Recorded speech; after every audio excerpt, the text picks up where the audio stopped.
Selamat berjumpa kembali dengan saya IDKD Jelantik, founder Virtual Laptop. Namun sebelum saya lanjutkan, ingat subscribe dulu ya teman-teman, karena supaya bisa bermanfaat bagi keluarga saya prasejahtera. Hubungannya adalah semakin Anda sebarkan, ada banyak subscribe, otomatis nanti bisa saya mendapatkan semangat baru untuk membuat konten tentu yang bermanfaat tujuan saya. Nah, saya bercerita tentang sirkulasi molekul ya, sirkulasi ionisasi atau freon yang ada di dalam AC ya. Kenapa saya bercerita seperti itu? Lanjutkan nanti, ada hubungannya dengan corona ya, atau virus corona ya. Nah, ketika AC itu dihidupkan, freon itu akan menyerap, mengisap dan mengeluarkan gitu ya. Mengisap freon yang ada di evaporator yang letaknya di dalam ruangan, itu evaporator namanya.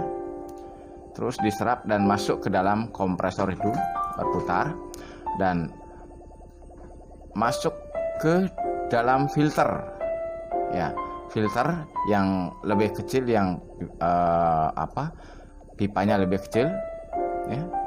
Terus masuk ke dalam filter dan dikeluarkan menuju ke pipa kapiler yang lubangnya sebesar jarum ya, sebesar jarum.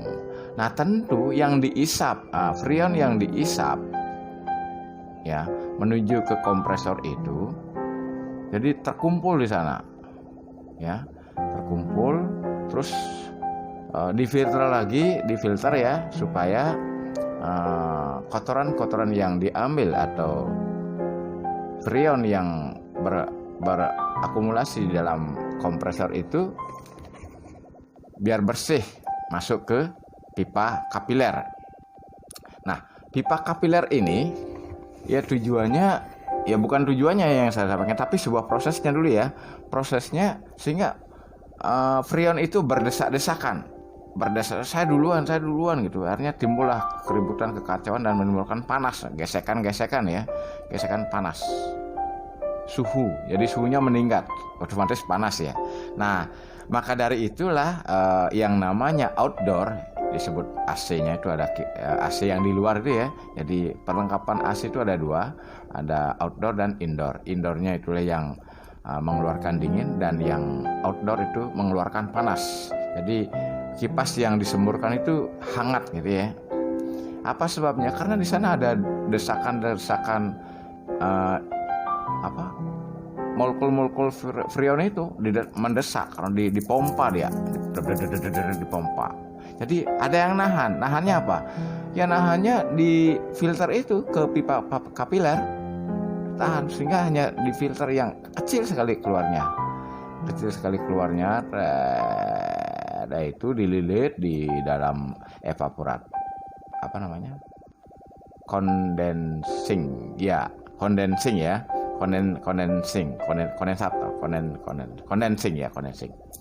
Nah, sehingga di sana ada pipa kapiler yang dililit dalam sebuah pipa ya, sehingga itu panas pipanya itu. Pipa kondensingnya itu panas dan disemburkan. Kalau itu tidak ada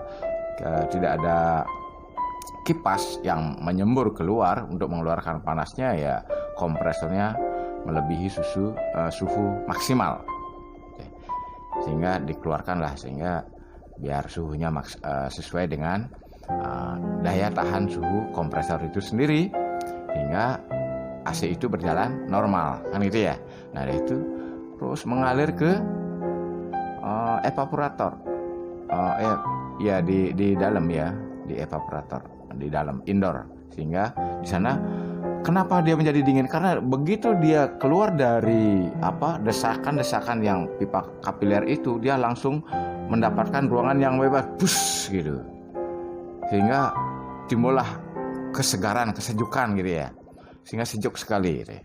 Sama seperti kita bisa bayangkan, pernahkah kita masuk ke dalam satu ruangan atau sebuah ruangan yang besar tetapi ruangan itu penuh sesak dengan banyak orang ya, banyak sekali, pokoknya sesak gitu, sampai jalan aja kita tidak bisa gitu.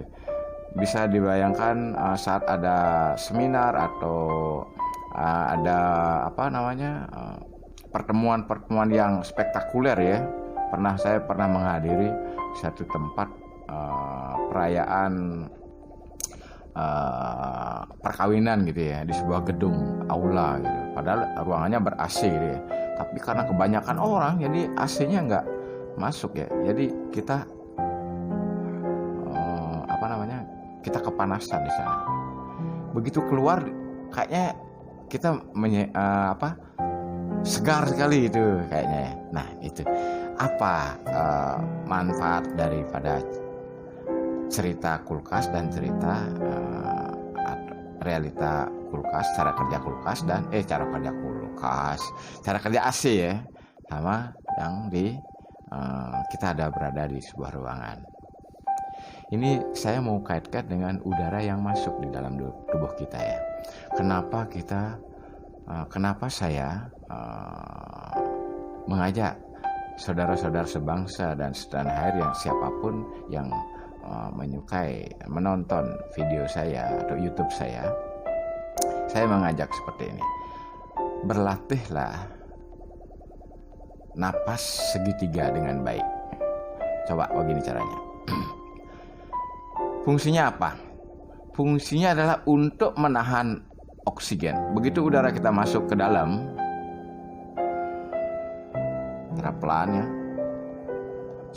sebanyak-banyaknya, dan sampai perut kita kembung ya, kita tahan sesuai dengan kemampuan, minimal 3 detik. Ditahan di bawah pusat. Jadi jantung kita tetap bekerja, sama seperti di AC, kompresor tetap bekerja, tetapi semua pendistribusian oksigen baik ke otak maupun kemana di stop. Ya, di stop.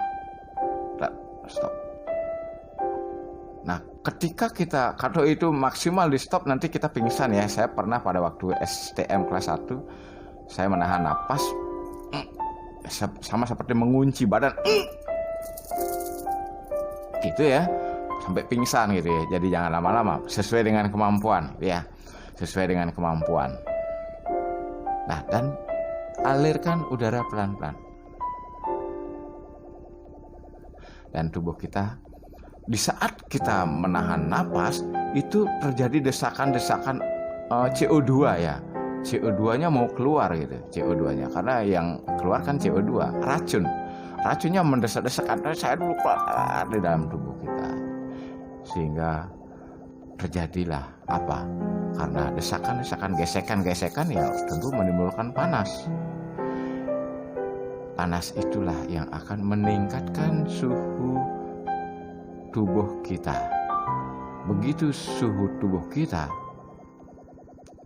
naik di atas 56 derajat, secara otomatis sesuai dengan anjuran para dokter yang meneliti tentang bagaimana teknik melumpuhkan virus corona. Ada yang berjemur, ada yang kurang tidur gitu ya modelnya, atau lebih banyak tidur, atau jangan kurangi tidur. Nah, ini di virtual detox bisa untuk melumpuhkan virus corona. Kenapa ya? Karena desakan-desakan CO2 yang ada di dalam tubuh kita itu terhambat, sehingga terjadi gesekan dan dialirkan kembali ke pelan-pelan. Itu sebabnya. Dan saya sangat meyakini, dan saya mengklaim, ya, saya klaim, kalau memang ada yang mau membuktikan, silakan di sini, para medis silakan di sini. Biar sekalian saya dapat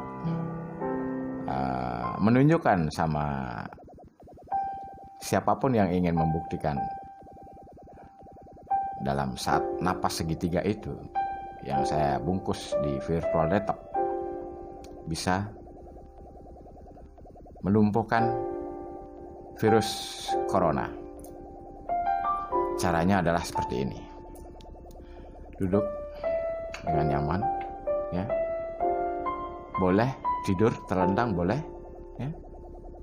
Boleh tidur terlentang, boleh. Tarik napas pelan-pelan melalui hidung.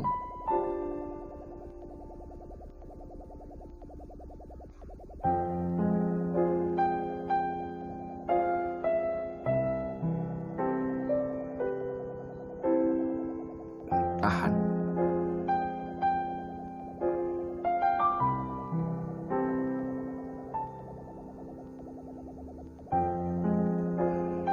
Keluarkan.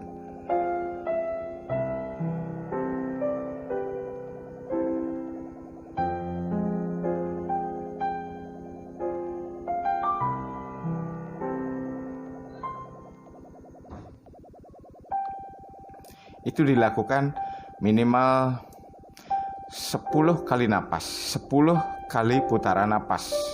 Malahan kemarin saya sempat 9 kali putaran napas. 9, 11, dan sesuai dengan kemampuan Anda. Ya, itu sudah cukup untuk bisa merasakan, Anda sendiri langsung bisa merasakan bagaimana suhu tubuh yang ada di dalam diri kita. Ya, itu. Jadi silakan Anda lakukan dan selamat terbebas dari virus corona karena kita sudah bisa melumpuhkan dengan itu. Lakukan ini setiap pagi dan sebelum tidur. Sekali lagi, lakukan napas segitiga setiap baru bangun minimal jam 6 dan sebelum tidur paling lambat jam 12 supaya Anda tidak kekurangan tidur, ya. Nikmati tidur dengan baik dan selamat untuk Anda. Salam virtual detox. Ingat subscribe ya, dan nyalakan loncengnya dan like, sebarluaskan untuk bisa bermanfaat bagi saudara-saudara dan teman-teman kalian semua. Terima kasih telah menonton video ini sampai selesai. Salam virtual detox.